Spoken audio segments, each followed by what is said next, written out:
NRI സീരീസിൻ്റെ മൂന്നാമത്തെ ലക്കമാണ്. ആദ്യത്തെ ലക്കത്തിൽ നമ്മൾ ചർച്ച ചെയ്ത വിഷയം 10% ഓരോ NRIയും കിട്ടുന്ന വരുമാനത്തിൽ നിന്ന് മാറ്റി വെക്കണം എന്നുള്ളതാണ്. പക്ഷേ ആ വീഡിയോ റിലീസ് ചെയ്തതിനു ശേഷം വന്ന റിപ്ലൈയുടെ അടിസ്ഥാനത്തിൽ നമുക്ക് മനസ്സിലാക്കാൻ സാധിച്ചത് ഈ 10% പോലും സേവ് ചെയ്യാൻ ബുദ്ധിമുട്ട് അനുഭവിക്കുന്ന ഒരുപാട് ആളുകൾ ഉണ്ടെന്നുള്ളത് തന്നെയാണ്. അതുകൊണ്ട് തന്നെ രണ്ടാമത്തെ വീഡിയോയിൽ നമ്മൾ ചർച്ച ചെയ്തത് എങ്ങനെ ഈ 10% സേവ് ചെയ്യാൻ കഴിയും എന്നുള്ളതും ഈ സേവ് ചെയ്യാൻ കഴിയാത്ത ആളുകളെയും കൊണ്ട് എങ്ങനെ സേവ് ചെയ്യാൻ പുതിയ കാര്യങ്ങൾ ചെയ്യാം എന്നുള്ളതുമാണ്. മൂന്നാമത്തെ വീഡിയോയിൽ നമ്മൾ ചർച്ച ചെയ്യാൻ പോകുന്നതും പഠിക്കാൻ പോകുന്നതും മറ്റൊരു കാര്യമാണ് എക്സ്പെൻസ് എന്താണെന്ന് അറിഞ്ഞിരിക്കണം, അല്ലേ? നമ്മളിങ്ങനെ ഓരോരോ കാര്യങ്ങൾ പറഞ്ഞു വിട്ട് കാര്യമില്ല, കൃത്യമായിട്ട് പഠിപ്പിച്ച് പോയാലേ കാര്യമുള്ളൂ. അപ്പോൾ ഈ ബഡ്ജറ്റും എക്സ്പെൻസും ഉണ്ടായാൽ മാത്രമേ നമുക്ക് ഓരോ മാസവും സേവ് ചെയ്യണം എന്ന ആഗ്രഹത്തിലേക്ക് എത്താൻ സാധിക്കൂ.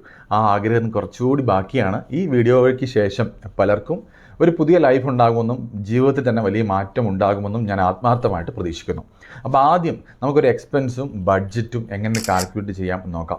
അത് തീർച്ചയായിട്ടും ഓരോ ആളുകൾക്കും ഓരോ രീതിയിലായിരിക്കും. എക്സാമ്പിൾ, ഇപ്പോൾ ഞാൻ ബാച്ചിലറാണ്, ഞാൻ ചിലവ് കുറച്ച് ജീവിക്കുന്ന വ്യക്തിയാണെങ്കിൽ എനിക്ക് കുറച്ച് ചിലവേ വരത്തുള്ളൂ. ഞാൻ കൂടുതൽ എക്സ്പെൻസ് ഉള്ളവരുണ്ടാവും, അങ്ങനെ ആകുമ്പോൾ കൂടുതൽ ചിലവ് സ്വാഭാവികമായിട്ടും ഉണ്ടാവും. അതുപോലെ ഫാമിലി ഉള്ളവരുണ്ടാവും. അപ്പോൾ ഫാമിലിയായിട്ട് താമസിക്കുമ്പോൾ തീർച്ചയായിട്ടും ബാച്ചിലർ കൂടുതൽ എക്സ്പെൻസ് ആവില്ല, ഫാമിലിയായിട്ട് താമസിക്കുമ്പോൾ ഉണ്ടാകും. അങ്ങനെ പലർക്കും സ്വാഭാവികമായിട്ട് പല രീതിയിലായിരിക്കും എക്സ്പെൻസ് ഉണ്ടാകുന്നത്. എന്നാലും നമ്മളൊരു കോമൺ മാനിന് എങ്ങനെയാകും ആ ഒരു ചിലവ് എന്ന് നമുക്ക് നോക്കാം. അതിനുശേഷം നമ്മൾ മറ്റൊരു കാര്യം കൂടി, പുതിയൊരു കാര്യം കൂടി ഇന്ന് പഠിക്കാൻ പോവുകയാണ്. കക്കിബു റൂൾ. അതായത് ജപ്പാനിൽ 1904 അതായത് 1904 ഇൻവെൻറ്റ് ചെയ്ത ഒരു റൂളാണ് ഈ കക്കിബു റൂൾ. ജപ്പാനിൽ നിന്നുള്ള ഒരു ഫിനാൻഷ്യൽ റൂളാണ്.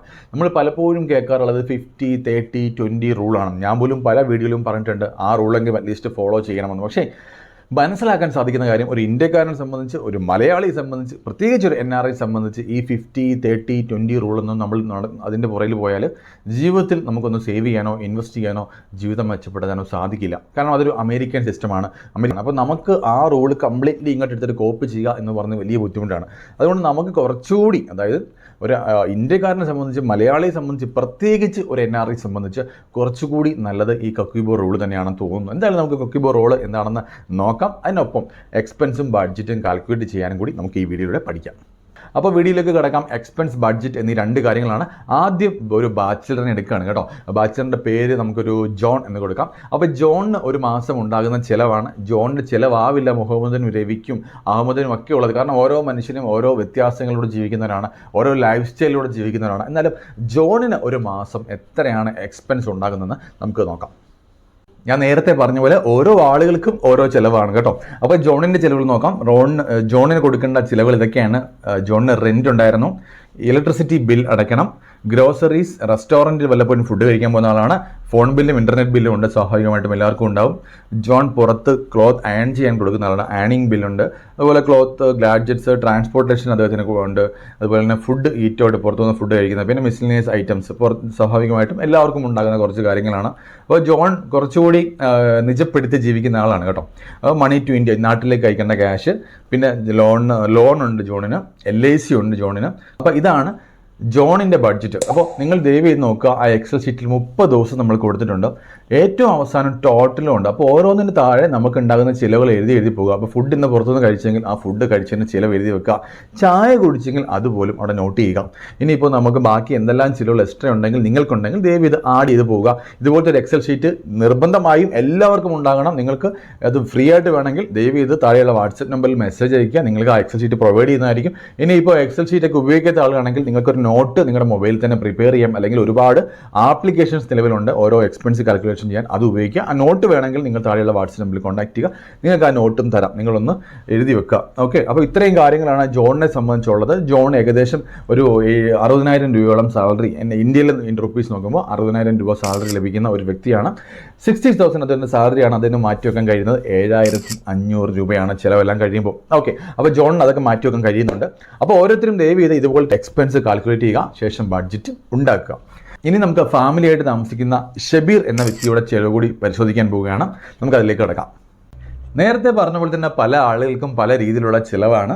നമുക്ക് എന്തായാലും ഷബീറിൻ്റെ ചിലവിലേക്ക് കിടക്കാം. ഷബീറിന് റെൻ്റ് ഉണ്ട്, ഇലക്ട്രിസിറ്റി ആൻഡ് വാട്ടർ ഉണ്ട്, കാറുണ്ട്, പെട്രോൾ ഉണ്ട്, കിഡ്സ് എഡ്യൂക്കേഷൻ ഉണ്ട്, കിഡ്സിന് എക്സ്ട്രാ ആക്ടിവിറ്റീസ് ഉണ്ട്, ഈറ്റ് ഔട്ട്, തീർച്ചയായിട്ടും ഫാമിലിയായിട്ട് താമസിക്കുമ്പോൾ വല്ലപ്പോഴും പുറത്ത് പോയി കഴിക്കണം, ബില്ലുകൾ ഉണ്ട്, phone bill, internet bill, assistance, അതായത് ക്ലീൻ ചെയ്യാൻ ആളിനെ വിളിക്കുന്നുണ്ട്, അയൺ ചെയ്യാൻ പുറത്ത് കൊടുക്കുന്നുണ്ട്, ഗ്രോസറീസ് ഉണ്ട്, ഹോസ്പിറ്റൽ ക്യാഷ് ഉണ്ട്, ഇൻഷുറൻസ് ഇല്ല ഷബീറിന്, ലോൺ ഉണ്ട്, LIC ഉണ്ട്, ഹെൽത്ത് ഇൻഷുറൻസും ഉണ്ട്, പേരൻസിൻ്റെ നാട്ടിൽ ക്യാഷ് അയച്ചു കൊടുക്കുന്നുണ്ട്, കൂടാതെ സേവ് ചെയ്യാൻ കഴിയാത്ത ഒരാൾ കൂടിയാണ് ഷബീർ. അപ്പോൾ ഷബീറിനെ സംബന്ധിച്ച് ഒരുപാട് ചിലവുകളുണ്ട്.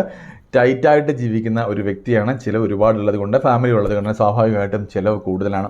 അപ്പോൾ ഷബീറിൻ്റെ ചിലവുകൾ നിങ്ങൾ കണ്ടിട്ടുണ്ട്. ഷബീറിന് കിട്ടുന്ന ഏകദേശം 1.25 ലക്ഷം രൂപ സാലറി ഉണ്ട്. പക്ഷേ കംപ്ലീറ്റ്ലി അത് അവിടെ കൊടുക്കുകയാണ്. വേറെ ഓപ്ഷൻസ് ഒന്നും ഷബീറിനെ സംബന്ധിച്ചില്ല. അപ്പോൾ നമുക്ക് ഈ നമ്മുടെ നേരത്തെ പറഞ്ഞ കക്കീബ് റൂള് നമ്മൾ ഇതിലേക്ക് 2 ബഡ്ജറ്റിലേക്കും എക്സ്പെൻസിലേക്കും ആഡ് ചെയ്യാൻ പോവാണ്. എങ്ങനെയെങ്കിലുമൊക്കെ നമുക്കത് നിജപ്പെടുത്താൻ കഴിയുമെന്ന് നമുക്ക് ചർച്ച ചെയ്യാം. നമ്മൾ നേരത്തെ പറഞ്ഞ പോലെ കക്കീബ് റൂൾ നമ്മൾ ആഡ് ചെയ്യാൻ പോവാണ്. കക്കീബ് റൂൾ എന്താ നമ്മൾ പറഞ്ഞു, അത് ജപ്പാനിൽ നിന്നും 1904 ഇൻവെൻറ്റ് ചെയ്ത ഒരു ഫിനാൻഷ്യൽ റൂളാണ്. അവിടുത്തെ ആദ്യത്തെ ഫീമെയിൽ ജേർണലിസ്റ്റായുള്ള ഹണി മുതക്കു എന്ന ലേഡിയാണ് ഈ റൂള് ജപ്പാനിൽ ഇൻവെൻറ്റ് ചെയ്ത്. അതിനുശേഷം ജപ്പാൻ ആളുകൾ വളരെയധികം ഫോളോ ചെയ്യുന്നതും അവിടെ വർക്കൗട്ട് ആവുകയും ചെയ്ത റൂളാണ് ഈ കക്കീബ് റൂൾ. അപ്പോൾ ഈ കക്കീബ് റൂൾ നമ്മൾ NRI ആയിട്ടുള്ള മലയാളി NRIകൾക്ക് വർക്കാവും എന്ന് കൂടി നമുക്ക് നോക്കാം. എന്തായാലും നമ്മൾ ഷബീറിൻ്റെയും ജോണിൻ്റെയും ചിലവ് കണ്ടു. നമുക്ക് ഷബീറിൻ്റെ ചിലവിലേക്ക് ഈ കക്കീബ് റൂൾ അപ്ലൈ ചെയ്യാൻ പോവാണ് കേട്ടോ. കക്കീബ് റൂൾ പറയുന്ന കാര്യം എന്തൊക്കെയാണെന്ന് നമുക്ക് ആദ്യം നോക്കാം. നമ്മൾ എപ്പോഴും പറയുന്ന ഫിനാൻഷ്യൽ റൂളൊക്കെ തന്നെയും ബാധകമാകുന്ന 4 കാര്യങ്ങളുണ്ട്. നീഡ്സ്, വാണ്ട്സ്, ഇങ്ങനെയുള്ള കാര്യം. അപ്പോൾ ആദ്യത്തെ 2 കാര്യങ്ങളും കക്കീബ് റൂളും ഉണ്ട്. അതായത് നീഡ്സ്, ഫസ്റ്റ് നീഡ്സ് ആണ്. 2 വാണ്ട്സ് ആണ്. 3 കൾച്ചറൽ സ്പെൻഡ്. എന്താണ് കൾച്ചറൽ സ്പെൻഡ്? നമുക്ക് എല്ലാവർക്കും ഓരോ ഫെസ്റ്റിവലുണ്ട്. ഓണം ഉണ്ടാവും, ഈദ് ഉണ്ടാവും, ക്രിസ്മസ് ഉണ്ടാവും, അങ്ങനെ പല കാര്യങ്ങളുണ്ട്. അപ്പോൾ ഇങ്ങനെയുള്ള കാര്യങ്ങൾക്ക് കൊടുക്കുന്ന ചിലവിനെ കൾച്ചറൽ സ്പെൻഡിൽ കൊണ്ടുവരാം. കൂടാതെ ചാരിറ്റി ചെയ്യുന്നവരാണെങ്കിൽ, ഡൊണേഷൻ ചെയ്യുന്നവരാണെങ്കിൽ, ബന്ധുക്കൾക്ക്, റിലേറ്റീവ്സിന് നമ്മൾ സഹായിക്കാറുണ്ടെങ്കിൽ, ഇങ്ങനെയുള്ള കാര്യങ്ങളൊക്കെ നമുക്ക് ഈ കൾച്ചറൽ സ്പെൻഡിൽ ആഡ് ചെയ്യാം. 4ാമത്തെ കാര്യം എന്താണ്? അൺഎക്സ്പെക്റ്റഡ് ആണ്. തീർച്ചയായിട്ടും ഇത് തന്നെയാണ് ഏറ്റവും വലിയ പ്രശ്നമില്ല. നമ്മൾ ഓരോ രീതിയിൽ പ്ലാൻ ചെയ്ത് ജീവിക്കാൻ ശ്രമിക്കുമ്പോഴായിരിക്കും, അല്ലെങ്കിൽ എക്സ്പെൻസ് ഉണ്ടാക്കി ഇങ്ങനെ ജീവിച്ച് പോകുമ്പോഴായിരിക്കും ഇങ്ങനെ അൺഎക്സ്പെക്റ്റഡ് എന്ന് പറയുന്ന ഒരു ആൾക്ക് ഇങ്ങോട്ട് കയറി വരുന്നത്. അദ്ദേഹമാണ് പലപ്പോഴും നമ്മുടെ ബഡ്ജറ്റിനെയും നമ്മുടെ എക്സ്പെൻസിനെയും ഒക്കെ പിടിച്ച് കുലുക്കുന്ന ഒരാൾ. അപ്പോൾ ഈ കക്കീബ് റൂളിൽ അൺഎക്സ്പെക്റ്റഡ് എന്ന കാര്യവുമുണ്ട്. അപ്പോൾ നമുക്ക് നോക്കാം കക്കീബ് റൂളിൽ എങ്ങനെയൊക്കെയാണ് മുമ്പോട്ട് പോകുന്നത്. നീഡ്സ് എന്തൊക്കെയാണ് നമുക്ക് നോക്കാം. നമുക്ക് എല്ലാവർക്കും ഉണ്ടാകുന്ന നീഡ്സ് ആണ്. അതിപ്പോൾ ഷബീറിൻ്റെ കേസിലാണെങ്കിൽ ഫുഡ്, ക്ലോത്ത്, റെൻറ്റ്, ഇതെല്ലാം നീഡ്സ് വരുന്ന കാര്യങ്ങളാണ്. വാണ്ട്സ് എന്താണ്? നമുക്ക് ഹോബീസ് ഉണ്ടാവാം, നമുക്ക് പാഷൻ ഉണ്ടാവാം, അതുപോലെ എന്താണ് നമ്മുടെ അപ്സ്കിൽ ചെയ്യാൻ വേണ്ടിയിട്ടുള്ള കാര്യങ്ങളുണ്ടാവും. ഇതിനൊക്കെ നമുക്ക് വാണ്ട്സിൽ കൊണ്ടുവരാം. കൾച്ചറൽ സ്പെൻഡ് നമ്മൾ നേരത്തെ പറഞ്ഞു. അൺഎക്സ്പെക്റ്റഡ് നമുക്ക് പറയാൻ പറ്റാത്ത കാര്യങ്ങളാണ്. എന്തും എപ്പോഴും ജീവിതത്തിൽ ഉണ്ടാകും അല്ലേ.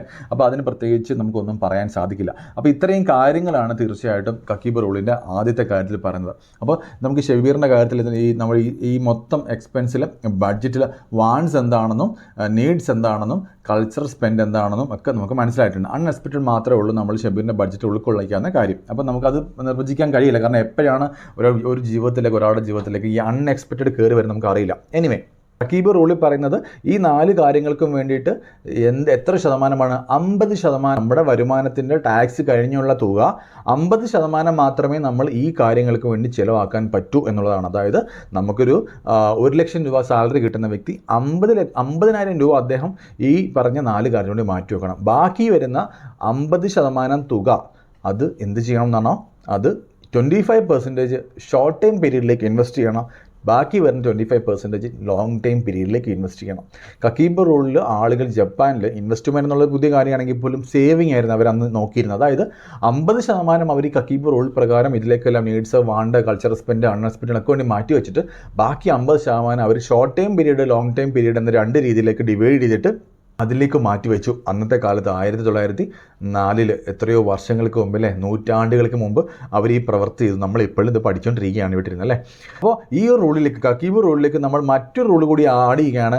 Red, yellow, green rule. അതായത് നമുക്ക് വേണ്ടാത്ത ചില കാര്യങ്ങളുണ്ട്. ഓരോ ബഡ്ജറ്റിലും നമുക്ക് നോക്കാം വേണ്ടാത്ത കാര്യങ്ങൾ എന്തൊക്കെയാണ്. അതിൽ റെഡ് കൊടുക്കാം. വേണ്ട കാര്യങ്ങളിലേക്ക് നമുക്ക് എന്ത് ചെയ്യാം? ഗ്രീൻ കൊടുക്കാം. ഇനിയിപ്പോൾ ചില കാര്യങ്ങൾ ഒഴിവാക്കാൻ പറ്റാത്ത കാര്യങ്ങളുണ്ടല്ലോ, എന്നാൽ അത്ര അത്യാവശ്യവുമില്ല, അങ്ങനെയുള്ള കാര്യങ്ങൾക്ക് യെല്ലോയും കൊടുക്കാം അല്ലേ. അങ്ങനെ വെച്ചിട്ട് നമുക്ക് ഈ ഷബീറിൻ്റെ ഈ ബഡ്ജറ്റിൽ തന്നെ എന്തെല്ലാം കാര്യങ്ങൾക്ക് റെഡ് കൊടുക്കാമെന്ന് നോക്കാം. റെഡ് കൊടുത്തതിന് ശേഷം അത് നമുക്ക് ആ ക്യാഷ് നമുക്ക് സേവ് ചെയ്തതിന് ശേഷം അത് ഇൻവെസ്റ്റ് ചെയ്യാൻ പഠിക്കാം. അങ്ങനെ നമുക്ക് ഷബീറിന് നമ്മൾ ഈ ഒരു കക്കീബ് റൂളിലൂടെയും RYGയിലൂടെയും റെഡ്, യെല്ലോ, ഗ്രീൻ ഈ റൂളിലൂടെയും ഷബീറിൻ്റെ ബഡ്ജറ്റ് നിജപ്പെടുത്താൻ നമ്മൾ പഠിക്കാം. അതിനുശേഷം ഈ ബഡ്ജറ്റ് ഷബീറിന് ചെയ്ത പോലെ നിങ്ങൾ ഓരോരുത്തരും നിങ്ങളുടെ ബഡ്ജറ്റ് ഉണ്ടാക്കിയതിന് ശേഷം RYG റൂള് ആഡ് ചെയ്യുക. ശേഷം തീർച്ചയായിട്ടും നിങ്ങൾക്കും ഒരു സേവിങ് എമൗണ്ട് ഉണ്ടാകും എന്നുള്ള കാര്യത്തിൽ യാതൊരു സംശയവുമില്ല. അപ്പോൾ ഷബീറിൻ്റെ റൂളിലേക്ക് നോക്കുക. ഈ സ്ക്രീനിൽ കാണുന്ന പോലെ ഞാൻ കുറച്ച് ഏരിയയിലേക്ക് അദ്ദേഹത്തിൻ്റെ നീഡ്സും, വാണ്ട്സും, കൾച്ചർ സ്പെൻഡും, അൺഎക്സ്പെക്റ്റഡും എന്താണെന്ന് മനസ്സിലാക്കുന്നു. അതിനുശേഷം ഈ റെഡ്, യെല്ലോയും ഗ്രീനും നമ്മൾ ആഡ് ചെയ്യുകയാണ്. കണ്ടില്ലേ? ആഡ് ചെയ്തതിനു ശേഷം നമുക്ക് മനസ്സിലായി കുറച്ച് കാര്യങ്ങളൊക്കെ ഷെബീറിന് ഒഴിവാക്കാൻ പറ്റുന്നുണ്ട്. ചെറിയ എമൗണ്ട് ആണെങ്കിൽ പോലും തീർച്ചയായിട്ടും അവിടെ നിന്ന് തുടങ്ങാം. വീണ്ടും നമുക്ക് ബഡ്ജറ്റ് നോക്കി നമുക്ക് കുറേശ്ശെ നമ്മുടെ സേവിങ് എമൗണ്ട് കൂട്ടിക്കൊണ്ട് വരാം, അത് ഇൻവെസ്റ്റ് ചെയ്യുകയും ചെയ്യാം. അങ്ങനെ നമ്മൾ ഷെബീറിൻ്റെ കേസിൽ കണ്ടില്ലേ, നമ്മൾ ഒരുപാട് കാര്യങ്ങൾ റെഡ് കൊണ്ടുവന്നു. അതിനുശേഷം അദ്ദേഹത്തിന് തീർച്ചയായിട്ടും ഒരു ചെറിയ എമൗണ്ട് ആണെങ്കിൽ പോലും ഒരു സേവിങ് എമൗണ്ട് ഉണ്ടാക്കിയിട്ടുണ്ട്. ഇനിയും ഇതുപോലെ നിങ്ങൾക്കും ഒരു ബഡ്ജറ്റ് ഉണ്ടാവണം, അതിലേക്ക് കക്കീബ് റൂൾ ആഡ് ചെയ്യണം. കക്കീബ് റൂളിലേക്ക് ഈ റെഡ്, യെല്ലോ, ഗ്രീൻ റൂളും കൂടി ആഡ് ചെയ്യുമ്പോൾ തീർച്ചയായിട്ടും ഒരു സേവിങ് എമൗണ്ട് നിങ്ങൾക്കും ഉണ്ടാവും.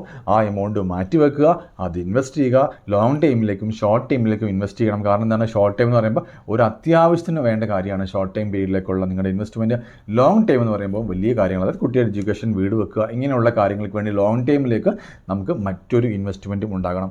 ഈ രീതിയിലൂടെ ഫോളോ ചെയ്ത് പോവുകയാണെങ്കിൽ തീർച്ചയായിട്ടും നിങ്ങളുടെ ജീവിതത്തിൽ വലിയ മാറ്റം ഉണ്ടാവും. അപ്പോൾ എല്ലാവരും ജീവിതത്തിൽ പുതിയ മാറ്റങ്ങൾ ഉണ്ടാവട്ടെ. കക്കീബ് റൂൾ ഫോളോ ചെയ്യുക, RYG ഫോളോ ചെയ്യുക. പുതിയ മാറ്റങ്ങൾ ഉണ്ടാകട്ടെ. പുതിയ വീഡിയോയുമായി വീണ്ടും വരുന്നതായിരിക്കും. നന്ദി, നമസ്കാരം.